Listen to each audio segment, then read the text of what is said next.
Hello guys, what's going on? It's Khan and welcome to another Overkill's The Walking Dead video. Now in this video we are going to be taking a look mostly at character progression and each of these individual characters. I'm gonna probably chop this up into 4 different videos because they're 4 different playable characters, and we're going to be taking a look at what they're good at, what they do, and the kind of progression that you can unlock as you continue to play the game. So there are a few things that we need to know about this game in particular. Number one, I'm playing the beta. This is the PC closed beta, so all of this information is going to be from there. These things are subject to change because this is, after all, a beta. This is beta version 1.0.0.0, and yeah, I'm gonna try and do this so that you guys can, before you buy, I know a lot of people are kind of on the fence because they'd like to know what this game is about in terms of the progression. How is it going to keep me interested for the money? What am I going to be doing to continue playing this, and what do I get for it? So we're going to be taking a look at that for each of the individual characters. Hope you guys enjoy. If you do, be sure to comment, let me know anything you'd like to know. I'll try my best to answer it, and yeah, hope you enjoy. If there's anything you want to know, be sure to let me know. All right, let's get started. Alright guys, we are back again. This is number 3 of the character progression breakdown. This video and these videos are basically for people who are on the fence or just want to know more about how the progression is going to work and what kind of things you're going to be spending your parts and loot on just to try to upgrade these characters and what these upgrades actually do. This is all part of what's going on with the beta, so these things are subject to change. So we'll just take a look at what we see in beta version 1.0.00000. Yeah, let's get started and talk about Grant, who is the tactician class. He is running with the sniper rifle. Grant Moore uses his experience as a hunter to spot an enemy's weakness, making his callouts more effective and causing the marked enemy to take increased damage. He can also use a Molotov cocktail for area of effect damage. Now again, he is going to be using the sniper rifle, and he's going to be basically calling out you know, enemies so that people can do more damage. So if Aiden is in the front, he can do more damage by having that call out buff, and if he has any of his other perks and buffs, he'll be able to do even more damage with those as well. So this is gonna make Aiden and Grant, I think, work very well together. As long as Grant is calling out, Aiden is on the front line, he'll be able to take out enemies even faster. And then depending on, you know, which weapon Grant is using, yeah, it'll work out. So I think those two work really well together. And then moving on, let's take a look at what weapons you get with the tactician or with Grant. We first have our skills. We have the Molotov cocktail. Throws a Molotov which detonates on impact, spreading flames in a 3-meter radius. Personally, I think that the Molotov is one of the stronger grenades in the game. It does really good damage. It works really well, and yeah, it's just really good. So if Grant had anything that I would say is really positive about him and his kit, is that the Molotov is very good, and I personally like it. Now moving on, he has the Eaton Model 8 common sniper rifle. Not a bad one. It reloads fairly well. It's a single shot, but it does have a magazine size of 8, so you'll be able to get off 8 shots, and then you'll have to reload the magazine. But each one, it is a bolt action, so you will have to cock it every time you go ahead and shoot. Then he has the J&M M29 revolver. This is a really strong revolver.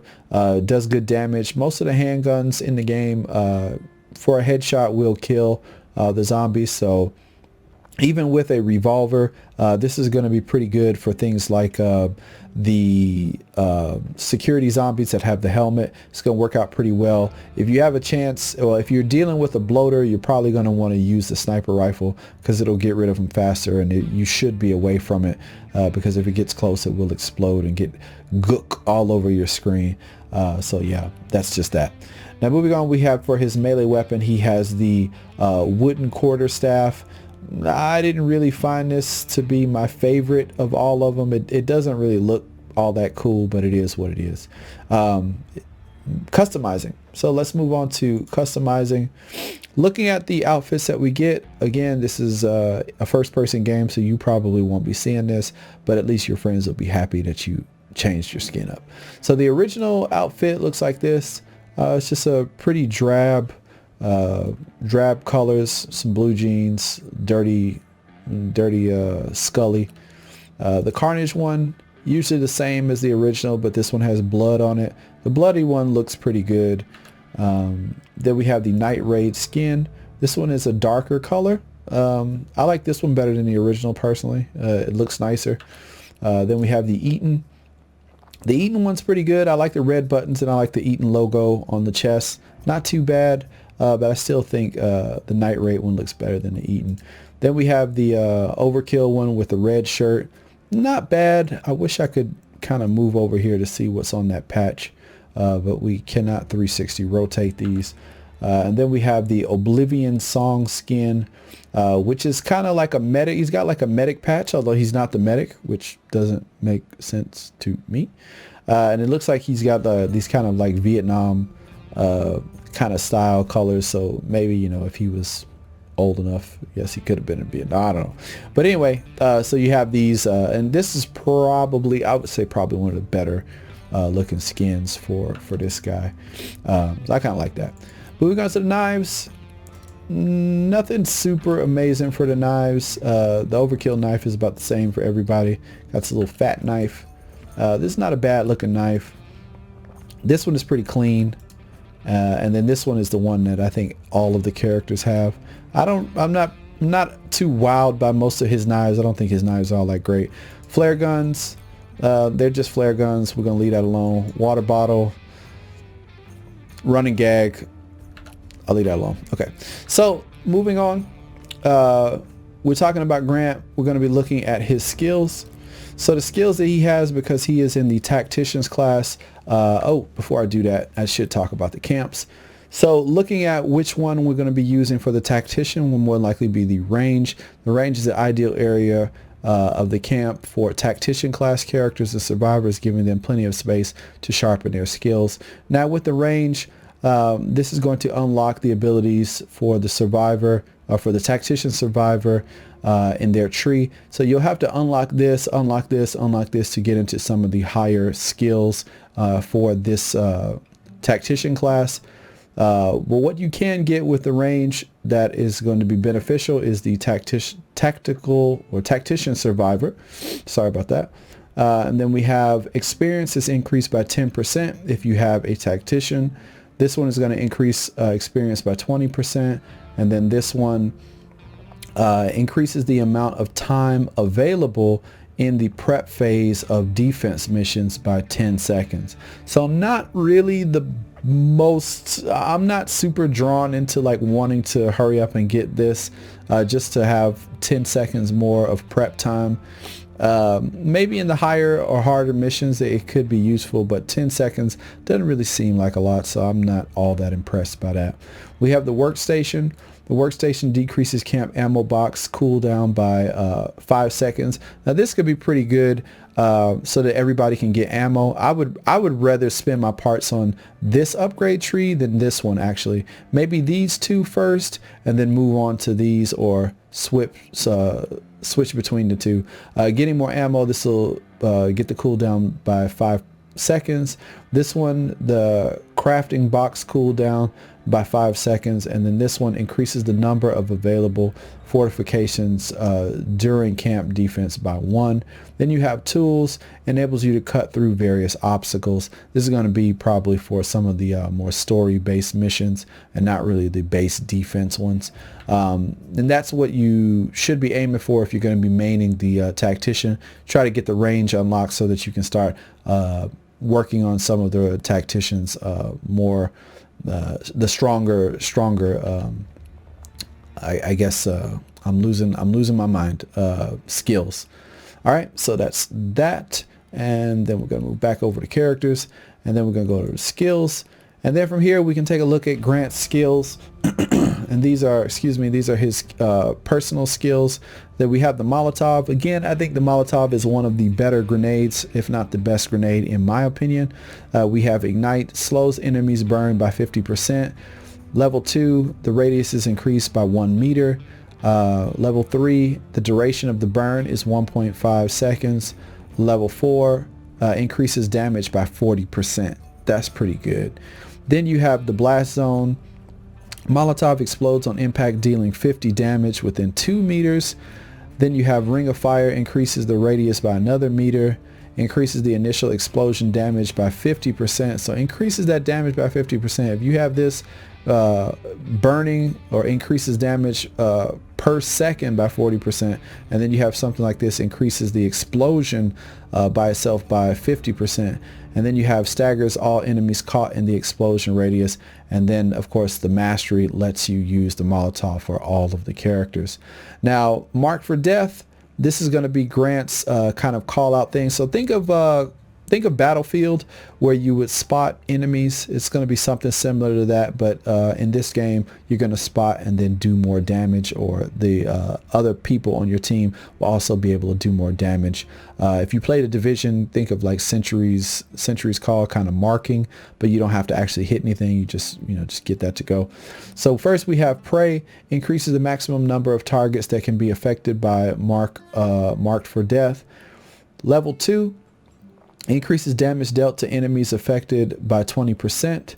Level 3, increases the number of targets by 1. And level 4, when Grant kills an enemy affected by Marked for Death, he gains 5 increased stamina and strength and 20% movement speed for 5 seconds. So depending on how frantic and hectic things are, this could be worth taking a look at. But really it's just movement speed for 20%, and then he gains some stamina and strength, or he gains 5 increased stamina and strength and 20% movement speed. I'm not really all that impressed by that. And that's just what that is. Then you have Tracker. This is increase the duration of Marked for Death by 10 seconds. Level 2, increases damage dealt by 20%. Level 3, increases the duration by another 10 seconds. And then level 4, killing an enemy affected by Marked for Death highlights other enemies within 5 meters for 5 seconds. So this could essentially, if you play the Division, it kind of work like Sentry as the mark spread. Could be really good. I would probably prefer this over bragging rights, but that's just me. Moving on to weapon proficiency, we've got the sniper rifle proficiency, and these are all going to probably be pretty similar across the board, similar to how they may have been for other characters. Increases the starting ammo at level 1. Level 2, the swap speed by 15%. Level 3, increases reload by 10. And then level 4, increases the damage by 20, and then the stagger chance by 10. Same thing with the pistol, more ammo at the start for level 1. Swap speed 15% level 2. Level 3 is going to be reload speed, and then level 4 is more damage, and then the stagger chance. The melee, you get less stamina use, so you can use it more for level 1. The swap speed for level 2. Level 3, increase the stagger chance by 10%. And then level 4 increases the damage by 20%. So that's just kind of what Grant's basic stuff is going to be like. Again, I think his Molotov is where it's at, and then maybe some of the bonuses for Marked for Death could work out. Just kind of depends on how strong the enemies are going to be. For the more difficult missions or the harder difficulty settings, I think these are going to come in handy a lot. But starting out on normal, especially at the beginning, I don't think they're going to be all that useful, and a lot of the enemies are going to die pretty quick anyway. So moving on to the core abilities, these are again some of the things that are similar to the other characters. We have the weapon, increases the reload speed by 5 at level 1. Level 2, you carry more ammo. Level 3, reload speed by 5, and level 4, you start with more ammo. For the sidearm, it's the same thing. Reload speed 5. Carry ammo is going to be increased. Level 3 is going to be reload by 5, and then level 4 increase the starting ammo. Health, looking here, it's going to be 50% or 50, 50, 50, and then 50. Aiden's was 100 or 200, something like that when you got to level 4. So very different in that respect because Grant is not a tank. Then we have the regeneration, 25%, 20%, 25%, and then 20%. Then we go on to stamina. Increases maximum combat stamina by 10 and maximum sprint by 5. So this is very different from what Aiden's numbers were. And then level 2, 10 and 5. Level 3, 15 and 5. And then level 4, 15 and 10. So I like that, you know, we can kind of say because he's older, he's not really getting that much stamina. He will tire faster, and then because he's using the sniper rifle, he shouldn't really be running around and doing all that stuff anyway. So that kind of works out into character design. I like that. That's a nice touch. In terms of the stamina regeneration, level 1 is going to be regen up by 5. Level 2 is 10. Level 3 10. Level 4 10. And then we have crafting. Reduces crafting time by 20%. The carry item will go up by 1, so you'll have 3 items that you'll have. Then you'll have 2. These items go up to 2. And then we have the reduce crafting time by 20%, and then increases the carry capacity to another one, so then you have 3 Molotovs or 3 bandages or whatever. And then moving on to the carry capacity upgrades. So this one will give you more resource capacity. You can hold more by 3. This one carries more items in your bag by 25. This one is for the resources. You up by 3. And then again, the backpack carry by 25. So this is Grant. Trying to get through all of this, but give you guys enough information so that you kind of know where this character tree is going. This is Grant. I'm gonna go over with this one. This is my favorite looking one. As for snipers, from the initial map, the beginning map, it's pretty small, so you won't really find a whole lot to do with that, but in other missions I can probably assume that he'll have his place. I think all of the characters will have their place and their roles, and that could be, you know, a lot of fun depending on what you're looking for or what kind of role you want to play. But I think he will have a role in the more difficult missions, being able to spot certain zombies and then being able to kill an enemy and then have it spread so that people in the front lines or in the middle area can, you know, be able to take out a lot of zombies much faster. It is going to come in handy, and I can see him being a little bit more geared towards the end game, not necessarily at the beginning. But yeah, other characters are probably going to be a lot better from the beginning and even into the end game. But I think towards the end he's gonna start pulling his weight. But in the beginning you may not see that much from him. The revolver is a bit slow, but you can always swap that out to something else.